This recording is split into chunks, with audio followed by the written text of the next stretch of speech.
খুবই নিন্দা করছি যেভাবে পতাকার সাথে, আমাদের জাতীয় পতাকার সাথে যেভাবে ওরা বঞ্চনা করছে, যেভাবে ব্যবহার করছে, সেটাতে as a player, as a আমি ইন্ডিয়া প্লেয়ার, আমি এক্স ইন্ডিয়া প্লেয়ার, আমি এটা বলবো যে বিসিসিআইকে অনুরোধ করবো আগামী দিনে যখন ইন্ডিয়া বনাম বাংলাদেশ খেলা হবে অবশ্যই লিখিত এবং ঘোষিত বাংলাদেশ যেন ক্ষমা চায় এবং তারপরেই যেন ইন্ডিয়া বাংলাদেশের ম্যাচ হয়।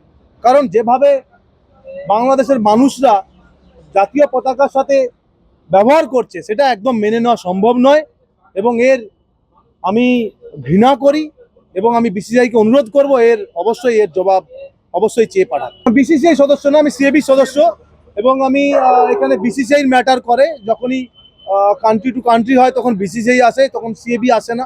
তো আমি এইটুকু অনুরোধ করতে পারি আপনার মাধ্যম দিয়ে যে বিসিসিআইকে, যে আপনারা এটা কড়া পদক্ষেপ নিন এবং বাংলাদেশের ক্রিকেট বোর্ডকে অবশ্যই এটা মেল পাঠান, একটা লিখিত জবাব চান।